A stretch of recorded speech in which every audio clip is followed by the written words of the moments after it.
Everyone good morning. स्वागत है आप सभी का मेरे इस YouTube channel study with Amit Chahal daily current affair classes. दोस्तों आज है 3 अक्टूबर 2020 और 3 अक्टूबर 2020 से बनने वाले क्वेश्चन उनके बारे में आज हम डिस्कस करेंगे।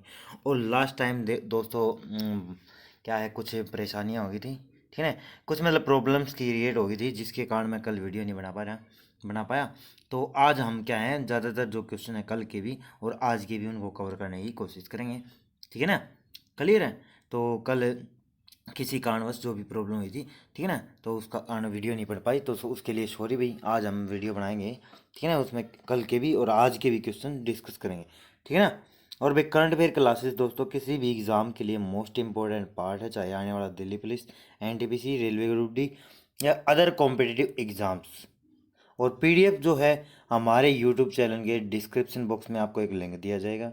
वहाँ पे क्या है, आपने लिंक पर जाना है, ग्रुप को ज्वाइन करना है और डेली ग्रुप में आपको क्या है पीडीएफ प्रोवाइड करवाई जाती है। क्लियर है। तो चलते हैं। लास्ट टाइम मैंने आपसे क्वेश्चन पूछा कि भी हाल ही में भारत ने श्रीलंका को कितने रुपए का अनुदान दिया। तो भारत ने कितने रुपए का अनुदान राशि दी थी श्रीलंका को, ठीक है ना। तो कितने की भी वो दी थी, $15 मिलियन। $15 मिलियन की क्या है अनुदान राशि दी थी श्रीलंका को, ठीक है ना। भारत और श्रीलंका के बीच में संबंध बढ़ाने के लिए जो बौद्ध की जो संबंध है बुद्ध धर्म से रिलेटेड, ठीक है ना, उसके प्रचार प्रसार हेतु, ठीक है, उसके लिए क्या है $15 मिलियन की क्या है वित्तीय सहायता दी थी भाई, अनुदान राशि के रूप में श्रीलंका को भारत ने। क्लियर है। चलते हैं आगे। आज का पहला क्वेश्चन हमारा, हाल ही में डीआरडीओ ने कहां पर ब्रह्मोस नामक सुपरसोनिक क्रूज मिसाइल का सफलतम परीक्षण किया है। तो भाई डीआरडीओ ने एक ब्रह्मोस नामक एक सुपरसोनिक मिसाइल है, उसका सफलतम परीक्षण किया है। तो किस कहाँ पे किया है भाई, वो किया है बालासोर में। बालासोर कहाँ पे पड़ता है, ये पड़ता है उड़ीसा के अंदर। बालासोर उड़ीसा के अंदर क्या है, मतलब डीआरडीओ ने परीक्षण किया सुपरसोनिक मिसाइल का। क्लियर है। अब यहाँ से सुपरसोनिक मिसाइल कौन सी होती है भाई, इसके बारे में जानेंगे।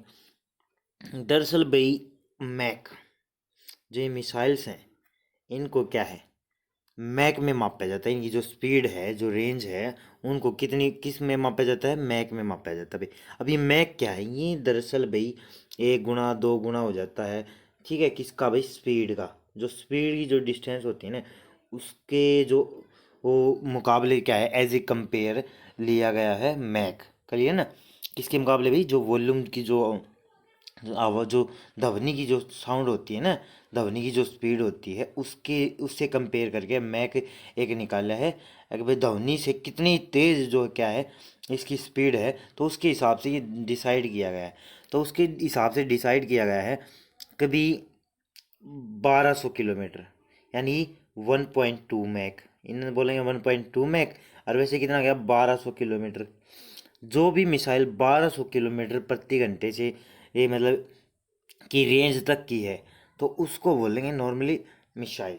क्या बोलेंगे, मिसाइल, ठीक है ना, नॉर्मल मिसाइल भाई, ठीक है ना, क्रूज मिसाइल बोल देंगे। परंतु जब ये जो 1200 है या 1.2 मैक है, इससे ज़्यादा की अगर स्पीड हो जाती है और 5 मैक यानी 1.2 मैक से लेकर 5 मैक यानी 5000 किलोमीटर प्रति घंटा स्पीड से लेकर बीच में अगर कोई मतलब लाई करती है कोई भी मिसाइल की जो स्पीड रेंज, तो उसको बोलते हैं सुपरसोनिक मिसाइल। क्या बोलते हैं, सुपरसोनिक मिसाइल। किसको भाई, जिसकी जो रेंज है, स्पीड है 1.2 मैक से 5 मैक के बीच में है। क्लियर है। और जिस मिसाइल की 5 मैक से ज़्यादा स्पीड है, यानी 5000 किलोमीटर प्रति मिनट सेकंड की से भी ज़्यादा है, तो उसको बोलते हैं हाइपरसोनिक मिसाइल। क्या बोलते हैं, हाइपरसोनिक मिसाइल भाई। क्लियर है, क्लियर हो गया हुआ। तो बालासोर में क्या है, उड़ीसा के अंदर क्या है, इस मिसाइल का सफलतम परीक्षण किया है डीआरडीओ ने। डीआरडीओ है तो डीआरडीओ के बारे में बात करें, defence research and development organisation. 1 जनवरी 1958 को स्थापना हुई।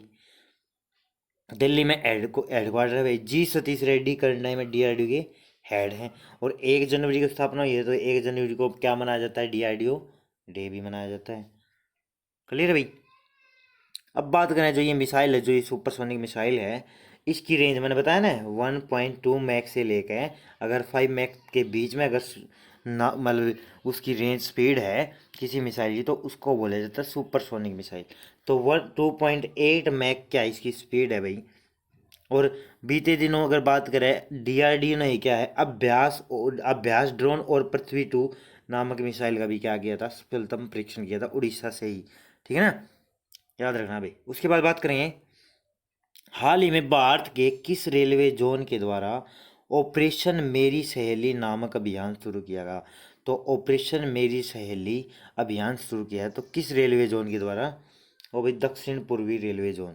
दक्षिण पूर्वी रेलवे जोन के द्वारा एक पहल स्टार्ट की है मेरी सहेली नाम से। इसमें क्या होगा भाई, दरअसल जो वहाँ की जो ट्रेनें हैं, जो दक्षिण पूर्वी रेलवे जोन के अंडर में जितनी भी ट्रेन चलती हैं वहाँ से, तो उनमें क्या है जो महिलाएं हैं जो गर्ल्स हैं उनकी जो सुरक्षा सुनिश्चित करने के लिए एक मतलब एक अलग सी क्या है कि मुहिम छेड़ी गई है, एक योजना लेके आए थे, ठीक है ना, अभियान शुरू किया है, ठीक है ना, मेरी सहेली नामक। इसमें क्या है उसके तहत मतलब कुछ लेडीज वहाँ पे नियुक्त की जाएंगी उस हिसाब से, ठीक है ना, रेलवे रेलवे डिपार्टमेंट की, जो कि क्या है वहाँ पे महिलाओं की मतलब वो करेंगी, ठीक है ना, हर तरह से मदद करेंगे भी। तो दक्षिण पूर्वी रेलवे जोन ने क्या है इसकी पहल को स्टार्ट किया है। अब बात करें भाई ये जो दक्षिण पूर्वी रेलवे जोन है उसका हेडक्वार्टर कहाँ पे है, कोलकाता के अंदर। कोलकाता के अंदर हेडक्वार्टर है भाई दक्षिण पूर्वी रेलवे जोन का, क्लियर है। अब बात करें रेलवे जोन आया तो रेलवे जोनों की बात करें तो 18 रेलवे जोन है भारत में, ठीक है ना, 18 रेलवे जोन है। पहले 16 रेलवे जोन थे, 17वां बना भाई ये कोलकाता की मेट्रो को भी रेलवे जोन घोषित कर दिया। उसके बाद 18वां रेलवे जोन बना भाई आंध्र प्रदेश के अंदर। आंध्र प्रदेश जो अलग से एक राज्य बनाया उससे अलग हो गया तेलंगाना, तो उनके अलग अलग रेलवे जोन हो गए, ठीक है ना। तो 18वां रेलवे जोन बनाएगा आंध्र प्रदेश के अंदर। अब बात करें इंडियन रेलवे के बारे में तो मोस्ट इम्पोर्टेंट क्वेश्चन है, ध्यान से समझना कि भारतीय रेलवे की शुरुआत हुई भाई 16 अप्रैल 1853 के अंदर। अब 16 अप्रैल को स्थापना शुरुआत हुई है, सबसे पहली रेल कब चली 16 अप्रैल को। तो 16 अप्रैल को क्या मनाते हैं, राष्ट्रीय रेल दिवस मनाते हैं भारत के अंदर, ठीक है ना। और 16 अप्रैल 1853 में सबसे पहली ट्रेन चली। अब बात करें उस टाइम पे किस जो वायसराय था जो वो था गवर्नर था, उसका किस गवर्नर का शासनकाल था, तो लॉर्ड डलहौजी के शासनकाल में भाई लॉर्ड डलहौजी उस टाइम पे गवर्नर जनरल थे। और भाई वो जो पहली ट्रेन थी वो मुंबई से थाने के बीच में चली, ठीक है ना, लगभग 34 किलोमीटर क्या है उसने डिस्टेंस तय करी मुंबई से थाने। और ब्लैक ब्यूटी उस ट्रेन का नाम था।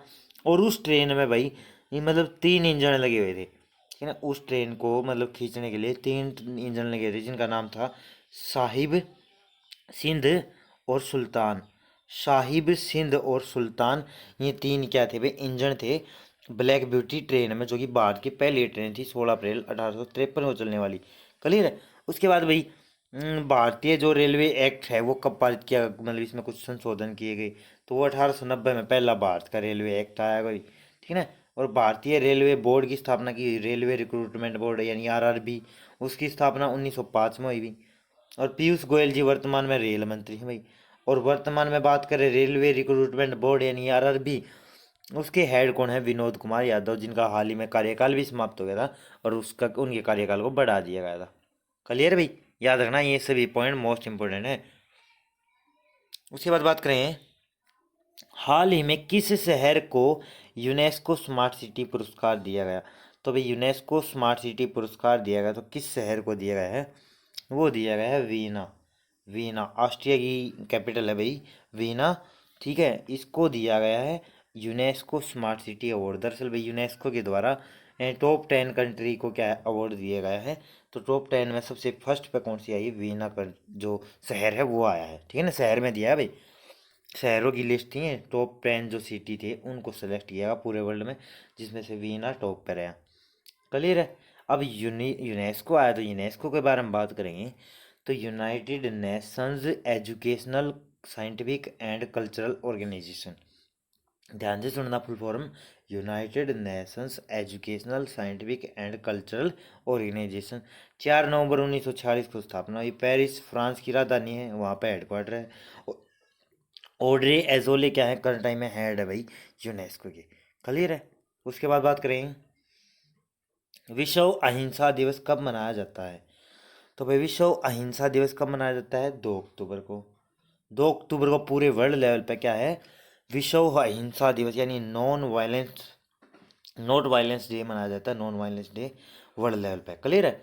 अब 2 अक्टूबर को ऐसा क्या हुआ था भाई, 2 अक्टूबर 1869 को क्या है, एक महान पुरुष का, महान युग युग ही लगा के चलो, महान युग का जन्म हुआ था, जिनका नाम है महात्मा गांधी जी।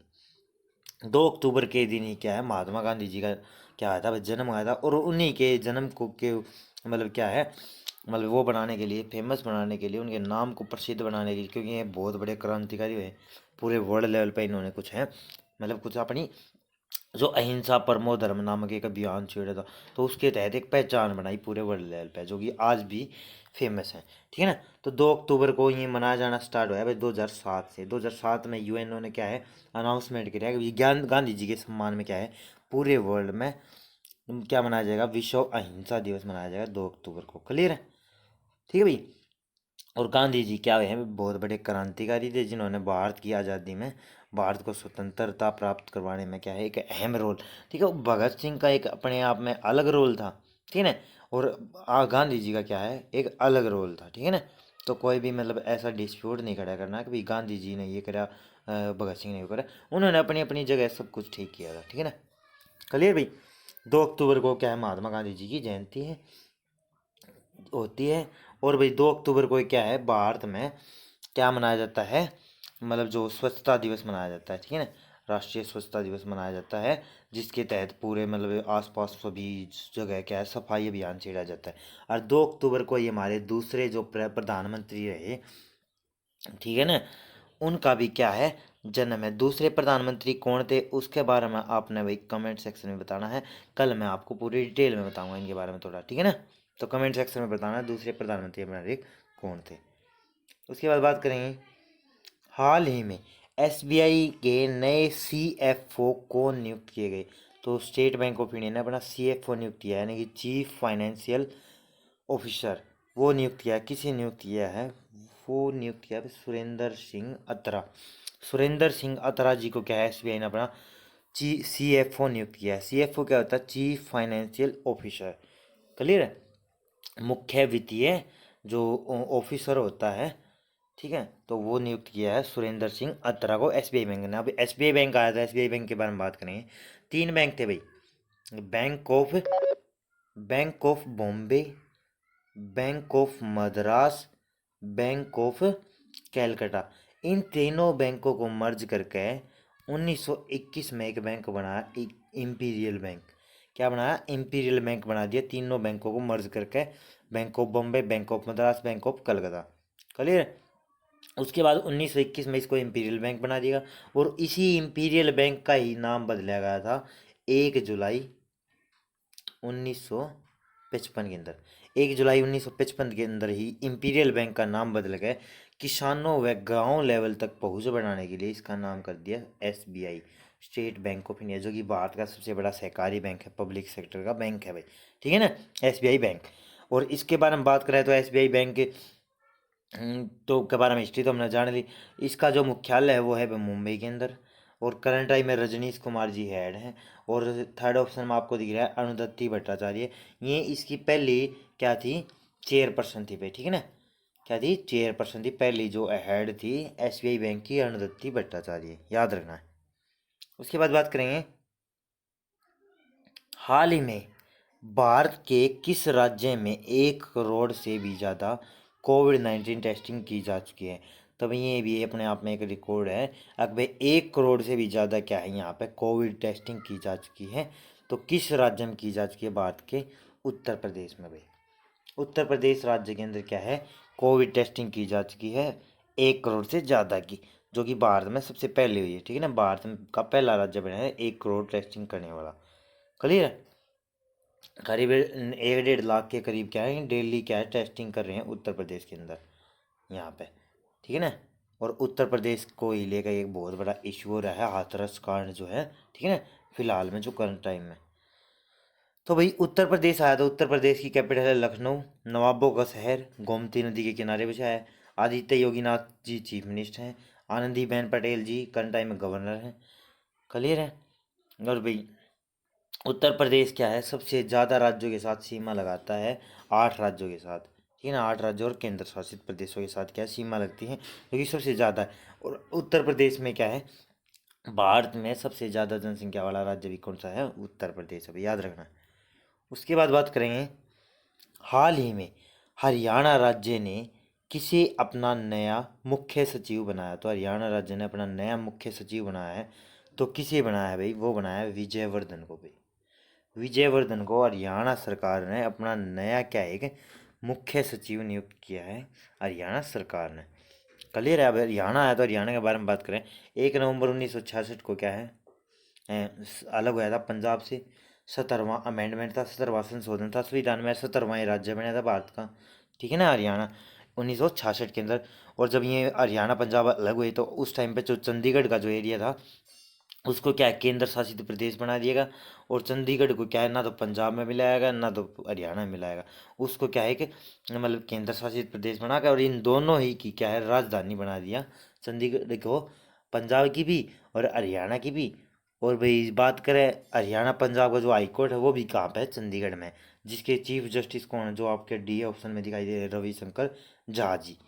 क्लियर है। ये क्या है, करंट टाइम में चीफ जस्टिस है भाई चंडीगढ़ हाई कोर्ट के, याद रखना है। हरियाणा में क्या है, सुल्तानपुर नेशनल पार्क भी है गुरुग्राम के अंदर, और कालेसर नेशनल पार्क भी कहाँ पे है, हरियाणा में भाई। उसके बाद बात करेंगे, हाल ही में ट्राइब्स इंडिया ई मार्केट प्लेस का उद्घाटन किस केंद्रीय मंत्री ने किया। तो भाई ट्राइब्स इंडिया नामक एक क्या है, ई मार्केट प्लेस लॉन्च किया है, किसने लॉन्च किया, किस केंद्रीय मंत्री ने लॉन्च किया है, वो किया है अर्जुन मुंडा। अर्जुन मुंडा जी ने, जो कि क्या है, हमारे केंद्रीय जनजातीय मामलों के क्या है, मंत्री हैं, केंद्रीय जनजातीय जो मामले हैं उनके मंत्री हैं अर्जुन मुंडा जी। उन्होंने ही क्या है, इसको इसको लॉन्च किया है, ठीक है ना। ये जो उद्घाटन किया किसका भाई, ट्राइब्स। ट्राइब्स क्या होता है, कबीले। और कबीले यानी जो घुमंतू हैं, खानाबदोश प्रजाति के, खानाबदोश कोई गाड़ी नहीं भाई, खानाबदोश प्रजाति है जो घूमती रहती है, जिनका कोई ठौर ठिकाना नहीं, उसको बोलते हैं, ठीक है ना। तो जैसे कि भाई जो जंगलों में रहने वाले लोग हैं, तो जंगलों या जो जनजातीय जो मंत्रालय है उसके जो मिनिस्टर हैं अर्जुन मुंडा जी, उन्होंने इस मार्केट कैप्लेस को क्या है, जारी किया, ठीक है ना, जनजातीय लोगों के लिए। ये वर्तमान में मैंने बताया केंद्रीय जनजातीय मामलों के मंत्री हैं। उसके बाद बात करें, हाल ही में विश्व की सबसे ऊंची सुरंग किस मतलब किस जगह पर, मतलब किस देश में बनाई जाएगी, यहाँ पर कैपिटल में वो लिख लेना भाई, करेक्शन कर लेना कि भाई किस देश में क्या है, ये सबसे जो ऊंची, जो विश्व की सबसे ऊंची सुरंग बनाई जाएगी, तो किस देश में भाई, भारत में। भारत में बनाई जाएगी, और जिसका आज ही 3 तारीख को क्या है, आज उद्घाटन होगा, जो हमारे माननीय प्रधानमंत्री नरेंद्र मोदी जी हैं, ठीक है ना, जो कि विशेष मुद्दों पर तो चुप रहते हैं, ठीक है ना, जो मेन मुद्दे रहते हैं, जैसे कि फिलहाल में पूरे भारत में प्रोटेस्ट चल रहा है, जो हाथरस जो कांड हुआ था, परंतु कोई भी मतलब किसी प्रकार का कोई मतलब मैसेज नहीं, जैसे कि प्रधानमंत्री को तो पता ही नहीं हमारे देश में क्या हो रहा है, ठीक है ना। तो भारत में क्या है, विश्व की सबसे ऊंची जो सुरंग बनी है, उसका उद्घाटन होगा आज ही के दिन, ठीक है। सबसे ऊंची है भाई, सबसे हाईएस्ट उस पर, ये कहाँ पे बनी है, ये दरअसल भाई हिमाचल प्रदेश का जो मनाली है उसको जोड़ेगी, जो लद्दाख की मनाली को लेह से जोड़ेगी, ठीक है ना। और अगर बात करें इसकी जो लेंथ है, ये जो सुरंग है, इसका नाम बता दूं आपने, इस सुरंग का नाम है अटल सुरंग। क्या नाम है, अटल सुरंग, जो कि कहाँ पे, लद्दाख, जब मतलब हिमाचल प्रदेश के मनाली से क्या है, किसको जोड़ेगी, लेह को जोड़ेगी, ठीक है ना। इसकी लेंथ है भाई 9.2 किलोमीटर, 9.2 किलोमीटर लंबाई है इस सुरंग की। और ये बिल्कुल हाई जो टेक्नोलॉजी इसमें मतलब क्या है, अप्लाई कर रखी है इस सुरंग में, ठीक है ना, जो कि भारत में कहीं पे भी अप्लाई नहीं कर रखी। तो ये एक ऐसी सुरंग है जो कि विश्व की सबसे ऊंचाई पे तो है ही है, और विश्व की सबसे लंबी सुरंग भी है भाई।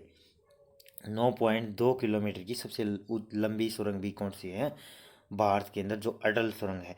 और अटल सुरंग इसका नाम क्या है, हमारे जो माननीय जो वो प्रधानमंत्री हुए हैं अटल बिहारी वाजपेयी जी, उनके नाम पे इसका क्या है, नाम रखा गया है, ठीक है ना, उनके सम्मान में, ठीक है ना। ये जो ये नाम रखे जाते हैं किसी भी स्थान के, किसी भी जगह के, तो क्यों लिखे जाते हैं? उनके सम्मान में, रिस्पेक्ट में, उनको सम्मान लेने के लिए, लिखने के लिए। एवं उन्होंने जो भी मतलब कार्य किया है भारत के अंदर आ गए, तो उनका नाम क्या है, मतलब सुनहरे अक्षरों में लिखा जाए, तो उस वे में। तो भाई अटल सुरंग मैंने बताया 9.2 किलोमीटर लंबाई। उसके बाद है, हाल ही में हीरो मोटर कॉर्प्स ने अपना स्वतंत्र एवं गैर कार्यकारी निर्देशक किसे बनाया? तो स्वतंत्र एवं गैर कार्यकारी निर्देशक बनाया है, तो किसे बनाया? मोटर कॉर्प्स ने, जो कि भारत की सबसे बड़ी कंपनी है, टू व्हीकल्स, जो दो दो पहिया जो वाहन बनाने वाली सबसे बड़ी कंपनी है, कौन सी भाई? Hero motor corps. और उन्होंने क्या अपना एक गैर कार्यकारी और स्वतंत्र निर्देशक बना दिया है, किसे भाई? वीरेंद्र सिंह धनोआ, BS धनोआ या वीरेंद्र सिंह धनोआ जी को गैर कार्यकारी और स्वतंत्र निर्देशक बनाया है हीरो मोटर कॉर्प्स ने। क्लियर है? अब हीरो मोटर कॉर्प्स आया है, तो सबसे पहले इसके बारे में बात करेंगे। तो फाउंडर है भाई ब्रिजमोहन लाल मुंडाल मुंजाल, ब्रिजमोहन मुंजाल क्या है इसके? क्या थे? फाउंडर थे भाई, किसके? जो ये हीरो मोटर कॉर्प्स है, नई दिल्ली में हेडक्वार्टर, और पवन मुंजाल करंट टाइम में हेड है भाई। स्थापना हुई 1984 के अंदर, 19 जनवरी 1984 के अंदर क्या है, स्थापना हुई। और ब्रिज मोहन क्या है, लाल जो मुंजाल हैं, वो इसके क्या है, फाउंडर माने गए हैं। क्लियर है?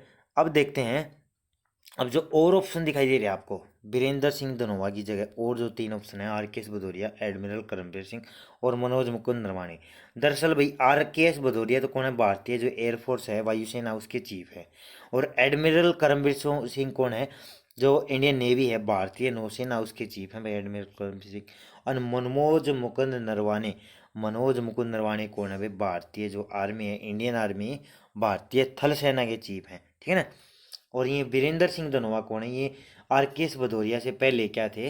वायुसेना के चीफ रह चुके हैं वीरेंद्र सिंह धनोआ। और भाई ये हैं 3 सेना, और तीनों सेनाओं का प्रमुख कौन होता है? देश का राष्ट्रपति। क्लियर है? याद रखना। उसके बाद बात करेंगे, हाल ही में किस केंद्रीय मंत्री ने SC शेड्यूल कास्ट के युवाओं के लिए ASIIM मिशन लॉन्च किया? तो ASIIM मिशन लॉन्च किया है किसके लिए भाई? शेड्यूल कास्ट यानी अनुसूचित जाति के जो युवा हैं, युवा छात्र हैं, उनके लिए। ठीक है ना। तो किस केंद्रीय मंत्री ने किया है? वो किया है थावरचंद गहलोत। थावरचंद गहलोत जी ने क्या है, मतलब इसका क्या है, उद्घाटन किया है, इस मिशन को लॉन्च किया है, ASSIM मिशन को। अब ये ASSIM मिशन क्या होता है दरअसल भाई? Ambedkar social innovation and incubation mission. Ambedkar social innovation and incubation mission. इस मिशन के तहत क्या होगा, जो हाई जो स्टडी करने वाले जो जितने भी शेड्यूल कास्ट के जो बच्चे हैं, स्टूडेंट हैं, उनको क्या है, इनोवेशन के बारे में जागरूक किया जाएगा। उनको उनकी एंटरप्रेन्योरशिप, जो उद्यमिता है, उसको बढ़ाने के लिए उन जो सरकार है, हर मुमकिन जो सहायता, पैसे की जो हर मुमकिन जो सहायता प्रोवाइड करवाएगी इस योजना के तहत। कौन भाई? केंद्र सरकार। क्लियर ना। जो सरकार है, केंद्र सरकार है, वो क्या है, इस योजना के तहत हर उस शेड्यूल कास्ट के छात्र को क्या है पैसे मुहैया यानी वित्तीय सहायता प्रदान करेगी, जो क्या है, इनोवेशन में जाना जाता है, इनोवेशन में, और बिजनेस लाइन में जाना जाता है, उद्यमिता यानी खुद का जो बिजनेस सेटअप करना चाहते हैं, तो उनको क्या है, वित्तीय सहायता प्रदान की जाएगी इस योजना के तहत। क्लियर है? तो भाई ये था इस क्वेश्चन से। अगला क्वेश्चन के बारे में बात करेंगे, हाल ही में RBI ने धनलक्ष्मी बैंक में अपना अतिरिक्त निर्देशक किसे नियुक्त किया? तो धनलक्ष्मी बैंक में RBI ने अपना एक एक्स्ट्रा जो मैनेजिंग डायरेक्टर है वो नियुक्त कर दिया है। तो किसे नियुक्त किया है? वो नियुक्त किया भाई DK कश्यप जी को। DK कश्यप जी को क्या है, RBI बैंक ने, रिजर्व बैंक ऑफ इंडिया ने अपना एक अतिरिक्त क्या नियुक्त कर दिया है, निर्देशक नियुक्त कर दिया है धनलक्ष्मी बैंक में। अब धनलक्ष्मी बैंक का, तो धनलक्ष्मी बैंक के बारे में बात करें सबसे पहले, 1927 के अंदर स्थापना हुई। थ्रिशूर, ये जो केरला में पड़ता है, वहाँ पे हेडक्वार्टर है भाई धनलक्ष्मी बैंक का। और मिस्टर संजीव कृष्ण इसके हेड हैं, किसके भाई? जो ये बैंक है धनलक्ष्मी बैंक। और RBI के बारे में बात करें तो 1 अप्रैल 1935 के अंदर स्थापना हुई। ओसबन स्मिथ पहले गवर्नर बने भाई। CD देशमुख पहले भारतीय गवर्नर बने भाई RBI के। और 1 जनवरी 1949 को भारत का राष्ट्रीय बैंक बनाया गया आरबीआई बैंक को भाई, ठीक है ना। आरबीआई बैंक के बारे में बात करें तो इसका हेडक्वार्टर है मुंबई के अंदर, और करंट टाइम में शक्तिकांत दास जी क्या है, हेड हैं आरबीआई बैंक के। क्लियर है, याद रखना है। आरबीआई बैंक के हेड कौन है, शक्तिकांत दास जी, जो कि 25वें नंबर के ये क्या हैं, हेड है भाई, ठीक है ना, याद रखना भाई। उसके बाद बात करें, क्वेश्चन है रेबीज के टीके की खोज किसने की है, इस क्वेश्चन का आपने जवाब देना है, ठीक है ना। रेबीज के टीके की खोज किसने की थी, क्वेश्चन तो और भी थे बहुत से सारे कल से, ठीक है ना, परंतु उनको हम धीरे धीरे से मतलब क्या कवर कर लेंगे, ठीक है ना, ताकि आज वीडियो लंबी ना होए, इसलिए क्या वीडियो को शॉर्ट रखने के लिए थोड़े क्वेश्चन करेंगे हम आज के लिए। तो आपने क्वेश्चन का जवाब देना है इस क्वेश्चन का, रेबीज के टीके की खोज किसने की थी। तो ऑप्शन आपको गिवन है, 4 ऑप्शन गिवन है, और इन्हीं में से आपको क्या question question select answer select करना, और कमेंट बॉक्स में क्या है क्वेश्चन का आंसर देना है, और ज़्यादा से ज़्यादा कमेंट किया करो भाई। तो ये थी आज की वीडियो। तो कैसी लगी आपको वीडियो, अगर आपको वीडियो अच्छी लगी है तो लाइक करें, अपने दोस्तों के साथ शेयर करें, और अगर आप चैनल पर नए हैं तो चैनल को सब्सक्राइब कर लें और बेल आइकन प्रेस बिल्कुल कर लें, ताकि आने वाली सभी वीडियो की आपको नोटिफिकेशन मिलती रहे, ठीक है ना। तो भाई thanks to watch, thank you.